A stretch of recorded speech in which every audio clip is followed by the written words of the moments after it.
Hi, welcome to today's Pep Talk, Holiday Stress. It's the beginning of November and the holidays are right around the corner. Unfortunately, this isn't a joyous time for everyone. For some people, they've lost a loved one recently, and this is the first holiday season without that loved one. For some people, they don't have family, and they find the holidays to be very isolating and lonely. For other people, they create a very long laundry list of things to do, and they have very high expectations for themselves and others, and that causes extreme stress during the holidays. So I wanted to share with you some tips, some suggestions on some things that you could do this holiday season to hopefully minimize some of the stress in your life. The first three are just some foundational basic steps that you can take. Pretty common sense. The first one is decrease the amount of sugar that you bring into your system.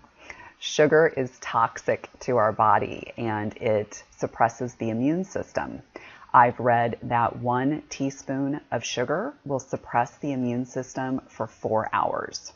So I recognize there are all sorts of yummy treats available this time of year, and I understand having a treat once in a while. Just be careful that you don't overindulge, because doing so will hinder your immune system from being able to fight off the colds and flus that are going around this time of year, and you don't want to be sick for the entire holiday season.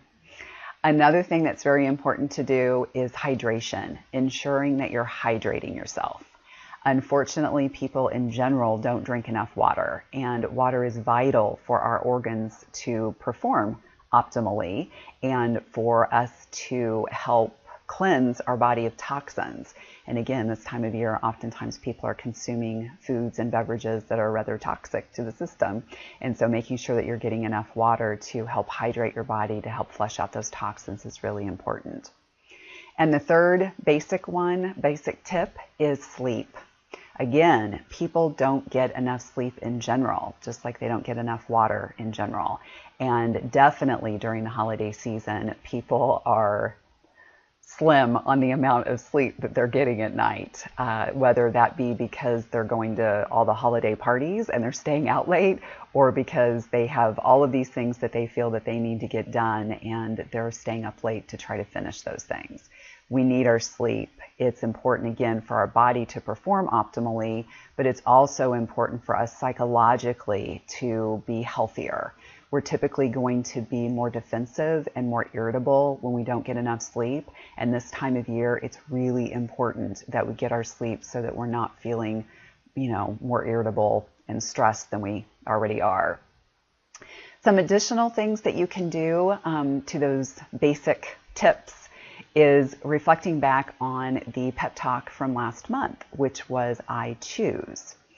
I hear a lot from people saying, I have to do A, B, C, D.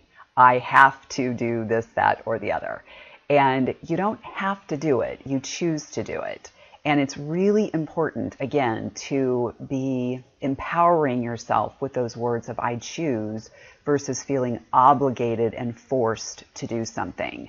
There can be a lot of obligations this time of year, and it's important for you to choose what it is that you want to do or not do, and not feel that you have to do everything. Again, it's a choice that you make.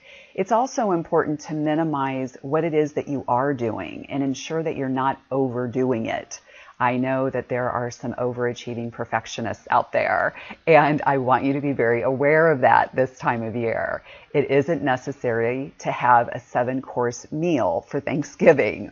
Possibly you do a potluck and have everybody who's coming bring something. You don't have to clean the entire house from top to bottom because you are hosting the holiday party. It can be picked up and vacuumed and you can call it good. So again, for those tasks that we put on ourselves because we think we have to do them, step back from that for a minute and make sure that it's necessary. Make sure that it's really value added.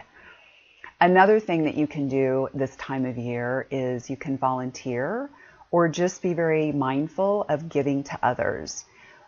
Especially for people who find the holidays to be very lonely or sad time of year for them, When we give to other people, we feel better. We step outside of ourselves, we're doing something for someone else, and we feel really good about it. So taking some time to do something for someone else is a great way to help lift your spirits and help you to feel better. You could also take this time of year for just some time for yourself. Whether it's, like let's say, for example, on Christmas Day.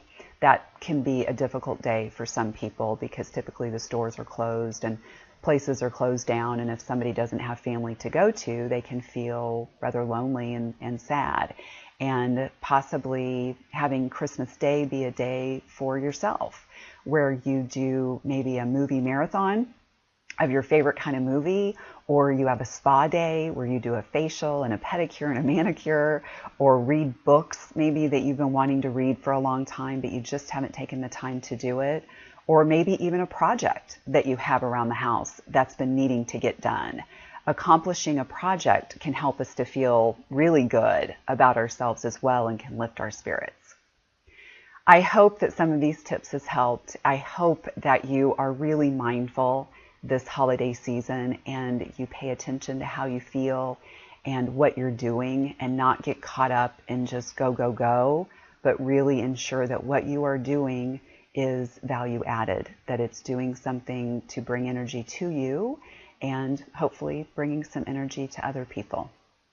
So here's to attaining true PEP for life, and I hope you take a step or two over the holidays to work on attaining some PEP for life.